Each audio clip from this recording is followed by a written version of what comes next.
What does a medium do to prepare for a reading? While I can't speak for any other medium, in today's video, I'm sharing 5 extremely important things that I practice in order to feel prepared for my readings. If you haven't subscribed yet, hit that subscribe button, hit the bell as well. That way you'll be notified every time I post a new video about all things mediumship. I share recordings of my readings so you can see me in action, spiritual how-tos, meditations, and so much more. I can tell you right now that I keep things super simple in terms of what I do to prep right before a reading. While some of what I'm sharing is what I do right before, most of what I'm sharing are habits that have me prepared to read at any moment.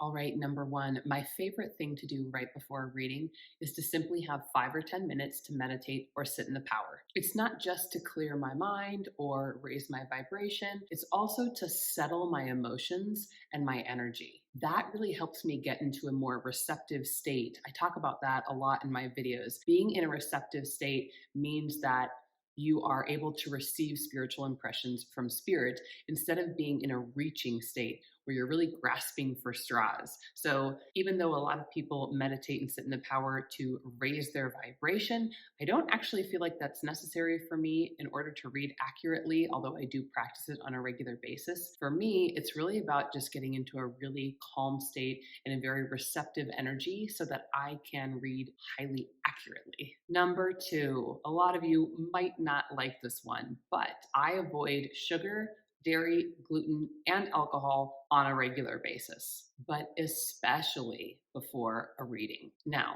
these clean eating habits are something I've done for the past 15 years, long before I practiced mediumship. And it's something that my body has just required me to do in order for me to feel great.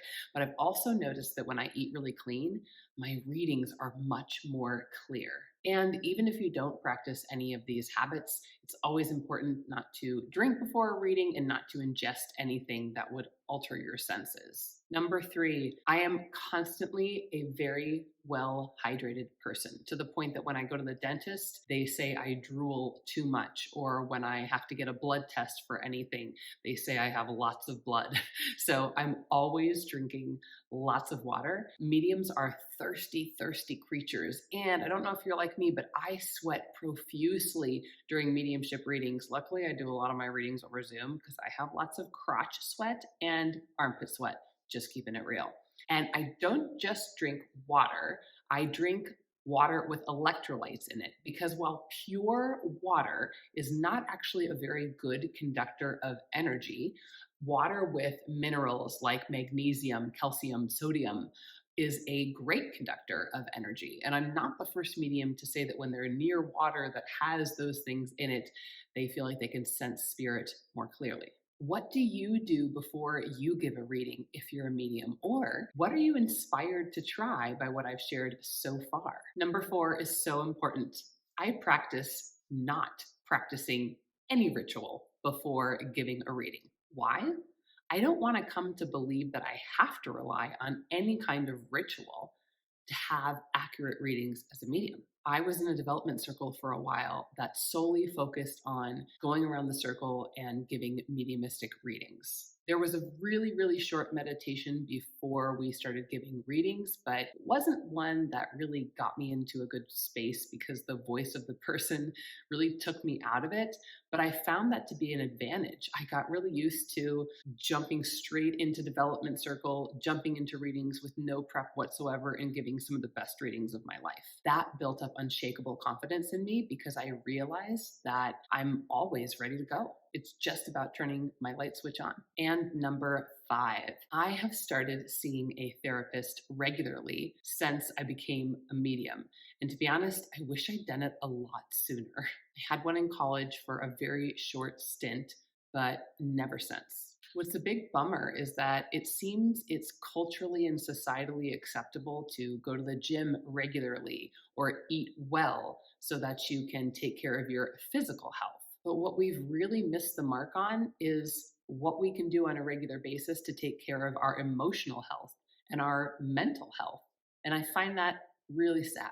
There even seems to be a stigma around having a therapist. It's as if you only go see a therapist if you're really messed up. But I don't think that's the reality of the situation. I see it as being aware of the fact that we have many different levels of health as humans, and we are spiritual beings. And if you're a medium, you're doing spiritual work.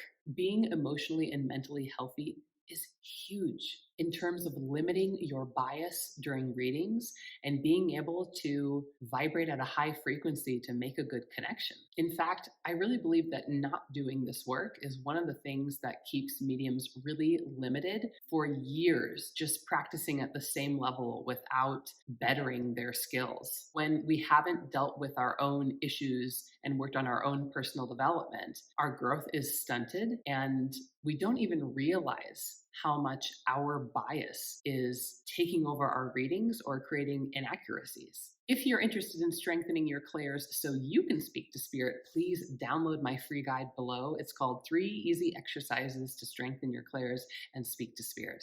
You can also check out Mediumship with Mel. There you can book private readings, group readings. You can check out my development circle so you can learn right along with me, and so much more. Be sure to check out this video next. And if you haven't subscribed yet, please subscribe. Feel free to share this video, hit that bell. That way you'll be notified the next time that I release a new video about all things mediumship.